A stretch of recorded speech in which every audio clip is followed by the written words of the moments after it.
Have you ever wondered how it's possible for a highly educated person to end up with less wealth than someone without formal education? This is because human behavior is a determining factor in financial performance, both on a large scale and in your own finances. However, this is the most challenging aspect to analyze and understand. In this video, we're going to explore the most important chapters of the book, The Psychology of Money, written by Morgan Housel. You will discover how your personal experiences and unique context shape your monetary decisions and why, often, what seems like financial madness to some makes perfect sense to others. Get ready to challenge your beliefs and gain new perspectives that could change your approach to money and wealth, especially what you will see in chapters 4 and 5. This knowledge will not only allow you to improve your personal finances, but also to better understand the true psychology behind money and uncover the keys that can lead you to financial success. Chapter 1. No one is crazy. The idea we have about how the world and money work has little to do with reality and much to do with our beliefs and personal experiences. Every financial decision we make is influenced by our immediate environment and the unique experiences we have lived through. For example, a person who grew up in a country with inflation crises is likely to have a negative perception of saving, opting to spend their money quickly. On the other hand, someone in a country with a stable economy probably has a more optimistic view and saves for the long term. This demonstrates that two equally intelligent people can have completely different approaches to managing their money. A professional in Australia before the pandemic couldn't understand the financial decisions of people in countries with recurring economic crises. They can know the numbers and analyze the statistics, but they will never fully understand the personal experiences of those who have lived in contexts of economic instability. Every decision we make with our money is justified by the information and experiences we have at that moment. Sometimes it may seem that people are doing crazy things with their money, but in reality, no one is crazy. Our monetary decisions are the result of our unique experiences and make sense to us at any given moment. Chapter 2. Luck and Risk. When we interview successful entrepreneurs about the key to their success, they often talk about hard work and sacrifice. However, behind these achievements are also invisible and incalculable variables: luck and risk. While effort is crucial, it is not the only ingredient of success. The outcomes of our lives are influenced by forces beyond our control. Consider Bill Gates, acclaimed for his business success and innovation. Gates was lucky to study at Lakeside, an elite private school that had a computer in the 1960s, something extraordinary for the time. This influenced his interest in computing. Gates admits that if he hadn't studied at Lakeside, Microsoft probably wouldn't exist. Risk also plays a crucial role. We cannot always measure the risks taken by major investors. We don't know the debts they acquired or the risks they took at the beginning of their businesses. This difficulty in distinguishing between luck, skill, and risk is one of the greatest challenges in learning about financial decisions. Author Morgan Housel offers us 3 important lessons. First, not all success is the result of hard work, nor is all failure due to laziness. This is vital to avoid quickly judging others or ourselves. Second, we should not take extreme examples as the norm, as exceptional outcomes are often influenced by extreme circumstances of luck or risk. Third, nothing is as good or as bad as it seems. Recognizing the role of luck and risk helps us forgive ourselves and keep trying until circumstances favor us. If you're enjoying the video, don't forget to subscribe for more content. Your support helps us continue creating useful content for you. Subscribe and hit the bell to not miss any of our future videos. Chapter 3. Never enough. Many people aspire to be rich, but what does it really mean to be rich? How much is enough? Author Morgan Housel recounts an enlightening anecdote about a party on Shelter Island hosted by a billionaire.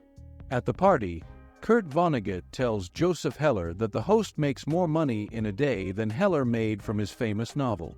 Heller wisely responds, "Yes, but I have something he will never have, enough." This story illustrates the danger of not knowing when enough is enough. Take the case of Rajat Gupta. Despite reaching a prominent position as CEO of McKinsey & Company and having a net worth of $100 million, his ambition led him to ruin his life. In 2008, during the Goldman Sachs crisis, Gupta, taking advantage of insider information about a Warren Buffett investment, decided to buy shares in the company. This act of greed resulted in his arrest for insider trading, destroying his reputation and career. The author highlights several key lessons. The first is that the most difficult financial skill is knowing when to stop chasing more. When the desire for more wealth and power grows faster than satisfaction, we are likely to make irrational decisions and take unnecessary risks. True happiness lies in the satisfaction of having enough, not in a constant and insatiable pursuit. Chapter 4.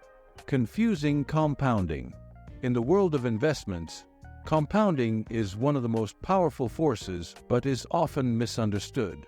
Morgan Housel reminds us in this chapter that the real magic of investing doesn't lie solely in achieving high returns, but in the time you stay invested.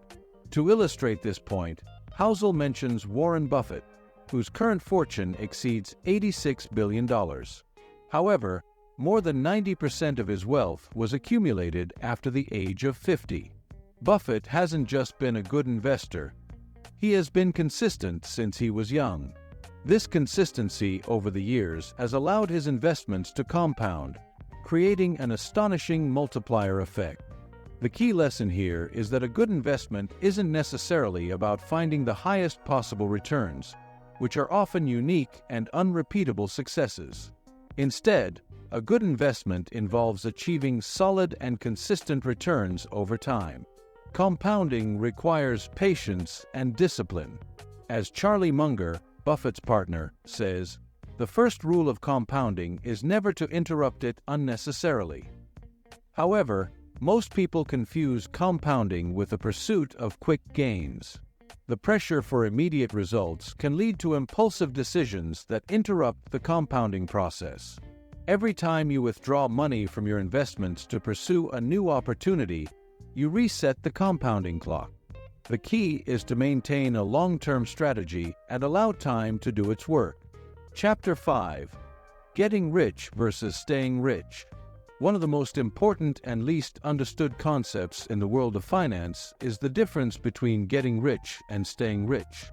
In this chapter, Morgan Housel explores this critical distinction, emphasizing that both skills are essentially different and require different approaches. Getting rich often involves taking risks, being bold, and being willing to bet on big opportunities. However, staying rich requires a completely different mindset: prudence, capital protection, and careful risk management.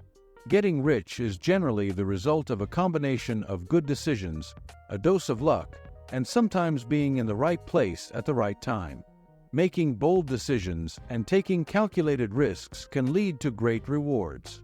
Many entrepreneurs and investors have accumulated fortunes following this formula. But here's where Housel makes us reflect. The same risks that can make you rich can also lead to ruin if not managed properly.